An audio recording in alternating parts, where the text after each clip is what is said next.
Welcome to High Desert Highlights. I'm Peyton Thomas. Steele has the night off. The 2025 football season quickly coming to a conclusion. At the start of the night, just two Central Oregon teams remain here in the 5A bracket. Churchill, Summit, Mountain View, Silverton in opposite sides, so they both could reach the final again. This is where we started, but let's go with Mountain View. The Cougars taking on the 2 seed Silverton, and this is a neutral site game at Willamette High School. Silverton, the first to act, star quarterback, one of the best in Oregon, Chase Dominguez.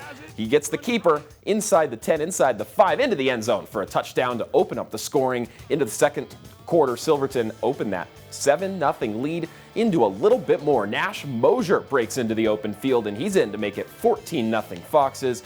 Later in the half, Cougars do get one score back. Doesn't take this explosive Silverton offense long, though. Dominguez throws up a bomb, and he finds Logan Oito for a 85-yard score. So Cougars trailing again by 2 touchdowns, but they're driving late in the half, and it comes together into this play.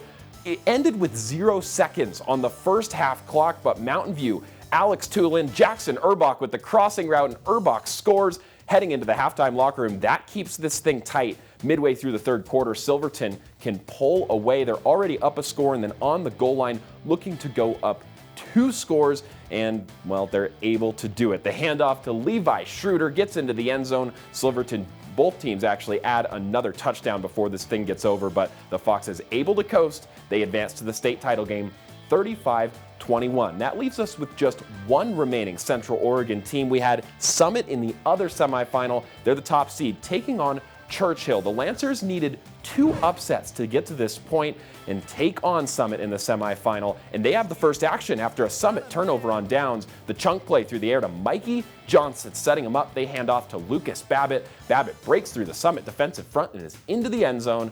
Next drive, Summit, though, trying to respond. They push it into the red zone. This play action goes sideways. Andrew Guthrie hit at the point of release, floats it up.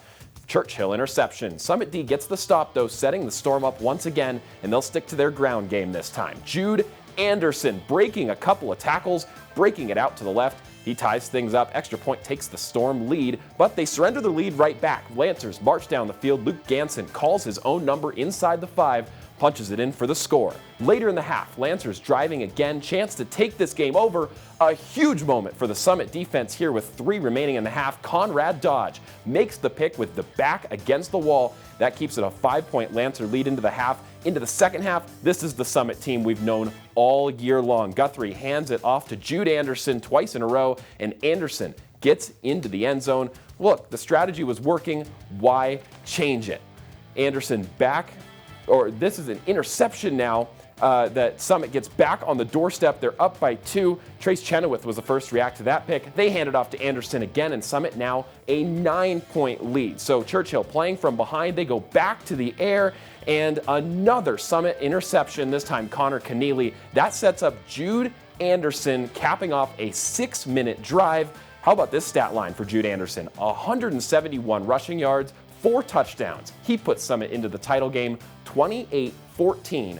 over Churchill. Let's take a quick look at our semifinal scoreboard tonight. All of the top 3 seeds got into their semifinal matchups. Churchill, the lone double-digit with those 2 upsets, but Summit take them down. Silverton also beating Mountain View on a neutral site, and that brings us to our updated bracket at the end of the night. Look, we got the details for now what should be a fantastic state title matchup. We have the top-seeded Summit against the number 2 seed Silverton. These are 2 teams that have looked dominant all year. Summit undefeated heading into this matchup. Silverton just 1 loss earlier in the year to Lebanon. Since then, they have looked spectacular as well. Next week on High Desert Highlights, we'll have this matchup. It's going to be a good one. 5 p.m., Hillsboro Stadium, next Friday night. That's going to cap off this 5A season, Summit season, and our season here at High Desert Highlights. We'll see you there next Friday night.